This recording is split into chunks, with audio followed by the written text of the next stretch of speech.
Sir, अभी आयुष के courses का काउंसलिंग स्टार्ट होने जा रहा है, तो हमारे व्यूअर्स को ये बताइए कि पर्टिकुलरली महाराष्ट्र के स्टूडेंट को बीएएमएस के कोर्स में वो जो 1.5 लाख वाले फीस स्ट्रक्चर का जो सीट होता है ना, वो लो टू लो नीट के कितने स्कोर तक जाएगा? इसमें ज़रा आपका एनालिसिस बताइए ना थोड़ा। देखो, महाराष्ट्र में लास्ट ईयर क्या हुआ था मैं अपने व्यूअर्स को भी बता रहे हैं, ठीक है।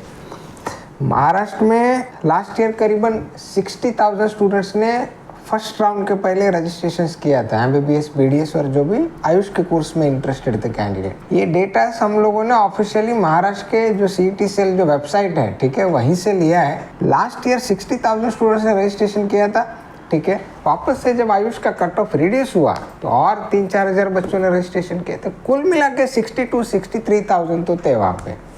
वो कंडीशंस में महाराष्ट्र में आई थिंक लास्ट ईयर जहाँ तक मेरा नॉलेज है 93 आयुर्वेदा के कॉलेजेस थे, इंक्लूडिंग गवर्नमेंट, प्राइवेट, सब कुछ आ गए, ठीक है। वो 93 कॉलेज में करीबन 2800 समथिंग वहाँ पे ऐसे सीट्स थे प्राइवेट कॉलेजेस में जिसका फीस स्ट्रक्चर 1.5 लाख रुपया सालाना था। ओके, टोटल सीट महाराष्ट्र का last year I think around 7,130 something था, ठीक है। तो उसमें से 2800 समथिंग सीट्स महाराष्ट्र में 1.5 लाख वाले थे। तो देखो, कैंडिडेट्स वहाँ पे महाराष्ट्र में ज़्यादा है और सीट्स जो रिजनेबल फीस स्ट्रक्चर है वो बहुत कम है, ठीक है। तो मेरा ये साल का प्रेडिक्शन है कि एटलीस्ट आपके 350, 400, 450 मार्क है, तभी आपको ये 1.5 लाख वाला फीस स्ट्रक्चर मिल सकता है। उससे नीचे आपका स्कोर है, आपको कोई स्कोप नहीं है, क्योंकि लास्ट ईयर भी यही कैलकुलेशंस चला था। उससे नीचे जो भी स्टूडेंट्स थे उसको सीट नहीं मिला था, जहाँ तक मेरा नॉलेज है। ओबीसी है, इवन जनरल कैटेगरी है, ठीक है। ये साल देखो, ऑलरेडी मैं आपको वापस से रिपीट कर रहा है, महाराष्ट्र में करीबन 15 से 17 ऐसे नए कॉलेजेस है जिसको परमिशन मिला है। तो ये साल करीबन 104 ऐसे कॉलेजेस रहेंगे, शायद 2, 5, 10 बढ़ भी सकते हैं। तो उसमें आई थिंक करीबन 8,000 समथिंग सीट्स रहेंगे टोटल। वो टोटल 8,000 सीट्स में से जहाँ तक मुझे मेरा कैलकुलेशन है 3,200 समथिंग ऐसे सीट्स है जो प्राइवेट कॉलेजेस में 1,50,000 के फीस स्ट्रक्चर वाले रहेंगे। तो वो सीट्स में ये साल भी देखो 1.25 लाख बच्चे नीट क्वालिफाई हुए हैं, स्पेशली महाराष्ट्र स्टेट से, ठीक है। तो वो 1.25 लाख स्टूडेंट्स में से एटलीस्ट 62-65,000 बच्चे तो रजिस्ट्रेशन करेंगे। ओके, सेकंड राउंड या तो थर्ड राउंड के बाद जब कट ऑफ रिड्यूस होता है तो एटलीस्ट 2-4 हज़ार और बच्चे रजिस्ट्रेशन करेंगे। तो उसमें से 3,200 ही ऐसे बच्चे हो गए, स्टूडेंट्स हो गए जिसको ये 1.5 लाख वाला फीस स्ट्रक्चर मिलेगा। तो उससे आप एक चीज का तो थोड़ा कैलकुलेशन निकाल सकते हैं कि भाई देखो 350-400 मार्क्स से नीचे आ रहा है, 350, 340, 370 से नीचे आ रहा है मार्क्स, तो हमें फिर 1,50,000 का सीट्स मिलने का कोई स्कोप नहीं है महाराष्ट्र में। फिर हमें सीधा IQ कोटा के लिए अप्लाई करना है, या तो फिर अदर स्टेट में हम ऑल इंडिया कोटा के लिए अप्लाई कर सकते हैं, या तो वहाँ के जो मैनेजमेंट कोटे के जो सीट्स होते हैं जो निगोशिएबल रेट से होते हैं थोड़े बहुत, उसके लिए अप्लाई करना चाहिए। ये मेरा महाराष्ट्र के जो पर्टिकुलर कैंडिडेट्स हैं उनको सजेशन है, ठीक है। और कोई सवाल है तो पूछो। सर, अभी ये बताइए कि which one is better, BAMS admission in institutional quota of private Ayurveda college of Maharashtra और management quota admission in Karnataka? जरा अच्छे से बताइए, इकोनॉमिकली और क्वालिटी वाइज हमको कौन सा अच्छा रहेगा। देखो, मेरे जितने भी महाराष्ट्र और अदर स्टेट के जो व्यूअर्स हैं, ठीक है, ये सबके लिए क्वेश्चन बहुत ज़रूरी है। ओके, स्टूडेंट्स यहाँ पे एजुकेशन के क्वालिटी के लिए आते हैं पढ़ने के लिए। यहाँ पे फीस स्ट्रक्चर है वो सेकेंडरी मैटर है, ठीक है। महाराष्ट्र का पर्टिकुलरली हम लोग IQ कोटा कंपेयर करते हैं तो वहाँ पे करीबन सालाना 5 से 5.5 लाख रुपया सालाना फीस है, ठीक है। वो आपको 4.5 साल से भी आप जोड़ देते हैं, ठीक है, और मिसलेनियस भी आप जोड़ देते हैं, हॉस्टल भी आप उसमें ऐड कर देते हैं, तो 30 लाख से अबव जाएगा, 30 से कम नहीं होता है वहाँ पे, ठीक है। 30 लाख में कर्नाटका स्टेट्स में NRI के जो सीट्स है वो भी मिल जाता है प्रीमियम इंस्टीट्यूशंस का, ठीक है। पर हमें NRI सीट्स लेने का कोई ज़रूरत नहीं है। मैनेजमेंट कोटे का जो सीट्स है निगोशिएबल रेट से जो मिल रहा है वो हमें लेके उसमें आगे प्रोसेस करना चाहिए। ये एक सिंपल मैंने लॉजिक बताया।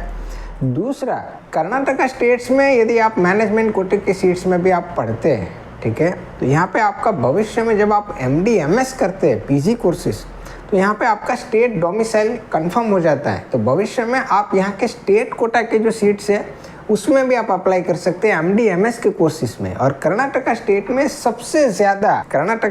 सबसे ज़्यादा पीजी के सीट्स है एमडी एमएस के, ठीक है, जो आयुर्वेदा के कोर्स के बाद स्टूडेंट्स करते हैं। तो मेरा हमेशा ये सजेशन है कि आईक्यू कोटा में इतना इन्वेस्टमेंट हमें नहीं करना चाहिए, स्पेशली महाराष्ट्र में, ठीक है, जहाँ पे फीस 30 लाख से ऊपर है। तो मैं तो कतई सजेस्ट नहीं करता है। और देखो, ये एक इन्वेस्टमेंट नहीं है, आप जो इन्वेस्ट कर रहे हैं उसके साथ आपको क्या वो क्वालिटी मिल रहा है एजुकेशन का?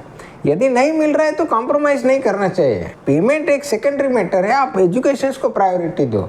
क्वालिटी एजुकेशन आप गेन करोगे तभी जाके फ्यूचर में आप सर्वाइव करोगे। 2025 में जो भी बैच आएगा वो यूजुअली 2030 में क्वालिफाई होगा फाइनली, ठीक है। 5-5.5 साल तो मिनिमम लगते हैं ना। तो वो कंडीशंस में आप भविष्य में जब 2030 में एज ए डॉक्टर प्रैक्टिस करने जाएंगे मार्केट में, कॉम्पिटिशन्स बहुत रहेगा। वो समय पे आपके पास यदि फर्दर डिग्री के लिए भी ऑप्शंस है, ठीक है, आपके पास नॉलेज है, तो ही आप सर्वाइव कर पाओगे इंडस्ट्री में। ऐसा नहीं है कि डिग्री हो गया और अपना प्रैक्टिस स्टार्ट हो गया। ओके, मार्केट में आपको सर्वाइव करना है तो आपके पास एजुकेशन में क्वालिटी चाहिए। इसीलिए मैं हमेशा कंपेयर करता है कि महाराष्ट्र का आईक्यू कोटा है वो कैसा एक बस एक सुविधा है जिसको बस घर के बगल में पढ़ना है, ठीक है, जिसके पास बहुत पैसा है, ठीक है, वाली डिग्री से मतलब है आप जाओ, नहीं तो आप पेमेंट इतना वेस्ट मत करो। ये मेरा एक सिंपल सजेशन है। बाद में जो भी स्टूडेंट्स पेरेंट्स उसका खुद का भी एक पॉइंट ऑफ व्यू होता है, उसके पॉइंट ऑफ व्यू को भी हम लोग उसके फीडबैक को भी हम रिस्पेक्ट करते हैं। बट और मेरा कहना है कि आप आईक्यू कोटा में इतना पैसा वेस्ट मत करो, ठीक है। और कोई क्वेश्चन है तो पूछो प्लीज। नेक्स्ट क्वेश्चन ये था सर कि क्या कर्नाटका में डायरेक्ट एडमिशन हो सकता है? काउंसलिंग या ऐसा कंपलसरी है या फिर डायरेक्ट एडमिशन मिल जाता है? देखो, कर्नाटका एक ऐसा स्टेट है जहाँ पे सबसे ज़्यादा यूजी और पीजी के सीट्स है, स्पेशली आयुर्वेदा के कोर्सेज में, ठीक है। नॉट इवन कर्नाटका, आप भारत के कोई भी राज्य में एडमिशन ले रहे हैं, आपको एडमिशन का जो पूरा प्रोसेस है वो काउंसलिंग के माध्यम से होता है। आपको अपना रजिस्ट्रेशन करना है, आपको डॉक्यूमेंट्स पूरे अपलोड करना है, आप एलिजिबल है तो ही आप ग्राउंड में पार्टिसिपेट कर सकते हैं, ठीक है। तो आपको कर्नाटका स्टेट्स में यदि कोई कॉलेज में एडमिशन लेना है, ठीक है, तो आप कॉलेज विजिट कर सकते हैं। कॉलेज के प्रशासन से या तो जो भी एजेंट कंसल्टेंट के थ्रू आप आ रहे हैं उसके थ्रू आप वहाँ पे कन्वर्जेशन करिए, एडमिशन ऑफिसर से मिले और आप अपना जो आपके बजट में आ रहा है तो आप अपना एडमिशन्स के लिए काउंसलिंग के थ्रू प्रोसेस कर सकते हैं। कट ऑफ है बहुत इंपॉर्टेंट होता है। यूजुअली कर्नाटका में जो भी कैंडिडेट कोई भी कॉलेजेस में एडमिशन्स लेता है तो वो सबसे पहले कॉलेज जाके देखता है, ठीक है। ऐसे ही हवा में वहाँ पे बैठा बैठा चॉइस फिलिंग नहीं डालता है। 2-5 प्रीमियम इंस्टीट्यूट को छोड़ने के बाद बाकी के जितने भी जो कॉलेजेस है वहाँ पे स्टूडेंट्स यूजुअली पर्सनली वो देखता है, उसका फीडबैक लेता है, बाद में वो चॉइस फिलिंग देता है, ठीक है।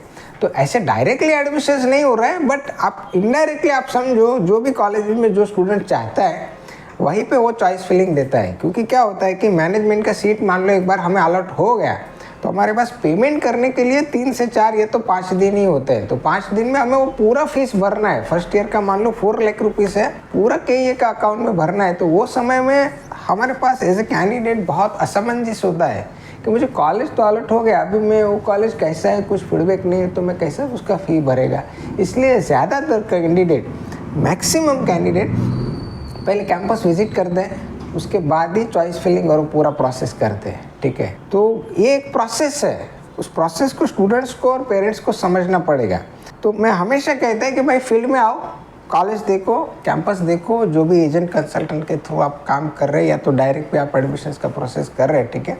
आप पहले फील्ड वर्क करो, बाद में आप डिसाइड करो, ठीक है। और कोई क्वेश्चन है तो पूछो। नेक्स्ट क्वेश्चन सर, अभी SDM के तीनों कैंपस फिर श्री ऐसे बेस्ट कॉलेज में एडमिशन कैसे मिलता है, और अगर मिल गया तो कितने स्कोर तक, कितनी फीस में मिलता है, कितना फीस लगेगा, अगर मैनेजमेंट से लिया, अगर NRI कोटा से लिया तो कितना फीस लगेगा सर? देखो, मैं हमेशा अपने व्यूअर्स को बताता है प्रीमियम इंस्टीट्यूशंस में ही पढ़ेंगे तो करियर बनेगा, ऐसा नहीं है। आप जितने भी कॉलेजेस है वो राजीव गांधी यूनिवर्सिटी के अंडर में आते हैं, ठीक है। पूछ रहे अभी तो मैं बता रहा पर्टिकुलरली ये 3 कॉलेजेस का, ठीक है। हसन, बैंगलोर एंड उडुपी, उसमें हासन सबसे पुराना एंड ओल्डेस्ट कैंपस है, आई मीन बड़ा कैंपस है। उडुपी भी इतना अच्छा कैंपस है और बैंगलोर में भी द बेस्ट कैंपस है। तीनों का जो कट ऑफ है, ठीक है, मैंने ऑलरेडी पहले भी अपने वीडियोस में बताया, तीनों का जो ऑल इंडिया का जो कट ऑफ है, ठीक है, वो 400 450 मार्क्स से ऊपर जाता है, कभी नीचे नहीं जाता है, ठीक है। मैनेजमेंट कोटे का जो भी कट ऑफ है वो भी हाई रहता है, वो इतना इजी नहीं है कि बस 200 250 300 मार्क और मैनेजमेंट का सीट्स हमें मिल गया। कट ऑफ हाई रहेगा वो, क्योंकि वो तीनों प्रीमियम इंस्टीट्यूशंस है, तीनों में ओनली 120 सीट्स है मैनेजमेंट कोटे के, 60 सीट्स एनआरआई के है तीनों में, 20 20 20, ठीक है। तो 60 वो सीट हो गए, 120 ये सीट्स हो गए, कितना हुआ 180 सीट्स। 180 सीट्स में पूरे भारत भर के बच्चे वहाँ पे चॉइस फिलिंग डालते। तो अभी जिसका बेस्ट मार्क्स है, ठीक है, उसी को वो कॉलेज अलॉट होता है। तो यहाँ पे कॉलेज इंपॉर्टेंट नहीं है, कट ऑफ इम्पॉर्टेंट है, ठीक है। आपका ज़्यादा मार्क्स है, आप सीट लेके जाओ, आपके पास कितना भी पैसा है कोई मतलब नहीं है, आपको वेटिंग में रहना है, ठीक है। और ऐसा नहीं कि एसडीएम प्रीमियम इंस्टीट्यूट, कर्नाटका में 97 प्लस कॉलेजेस है, ठीक है। ये साल 2-5 और बढ़ेंगे, 15 से 20 ऐसे कॉलेज है जो इक्वलेंट है ये सभी कॉलेजेस से, A+ और A ग्रेड कॉलेज है, तो उसमें भी पढ़ने में कोई लॉस नहीं है, ठीक है। इक्वल क्वालिटी का एजुकेशन मिल रहा है, वो भी रिजनेबल फीस स्ट्रक्चर से। तो क्यों इतना हमें इन्वेस्टमेंट करना, और फिर भी हमें सीट्स मिल रहा है तो लेना चाहिए। बट यदि हम अफोर्ड कर सकते हैं तो ही हमें वो इंस्टीट्यूशंस के लिए आगे बढ़ना चाहिए। एनआरआई के सीट्स है, 27 लाख रुपीज़ टोटल फी होता है उसका।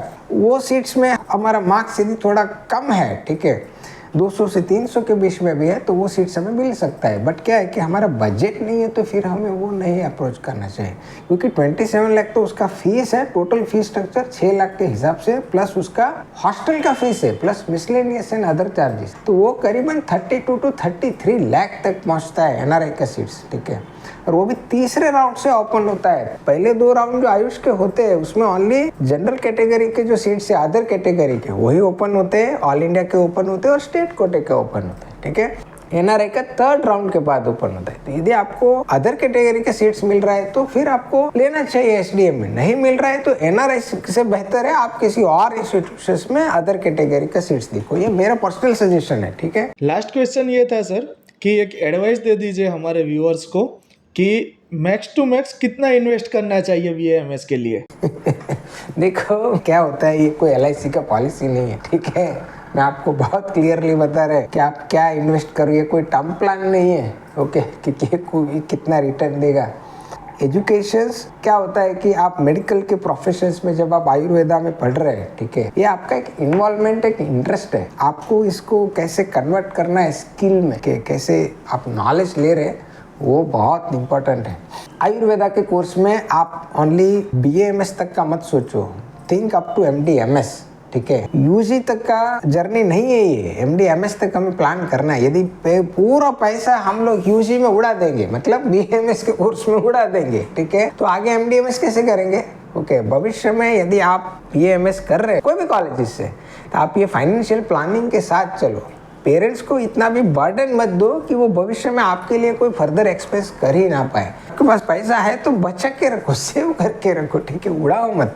बट क्या होता है कि स्टूडेंट को एक बार क्रेजी हो जाता है कि मुझे यही कॉलेज में लेना है, यही इंस्टीट्यूशंस में लेना है।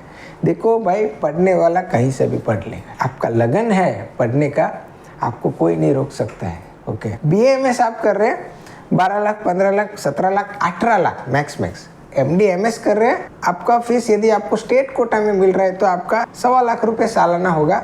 आपका यदि मैनेजमेंट में मिल रहा है तो 5 लाख सालाना होगा। तो वहाँ पे भी आपको एटलीस्ट 12 13 15 लाख का तो इन्वेस्टमेंट होगा। तो आप बीएएमएस 15 to 18 लाख तक आपको सीट मिल रहा है आप लोग। उसके बाद आप पीजी का प्लानिंग है तो अभी से आप वो फाइनेंशियल सब कैलकुलेशन करके आगे बढ़ो। ऐसे ही किधर भी इन्वेस्टमेंट मत करो, क्योंकि अप टू एमडी-एमएस तक हमें सोचना चाहिए, ठीक है। तो मिलते हैं इसी टाइप के प्रोडक्टिव सेशंस में। आज के लिए बस इतना ही। जितने भी जो भी महाराष्ट्र के स्टूडेंट्स के जो FAQs है, आप कमेंट सेक्शन में जाओ, आप हमें पूछो। नेक्स्ट वीडियो जो हम लोग बनाएंगे, ठीक है, तो आपके जो भी डाउट्स हैं हम मैक्सिमम ट्राई करेंगे कि वो सॉल्व हो जाए, ओके। और काउंसलिंग में ये साल थोड़ा देरी हो रहा है, बट पेशेंस रखिए, हर चीज़ अपना समय पे हो जाएगा, ठीक है।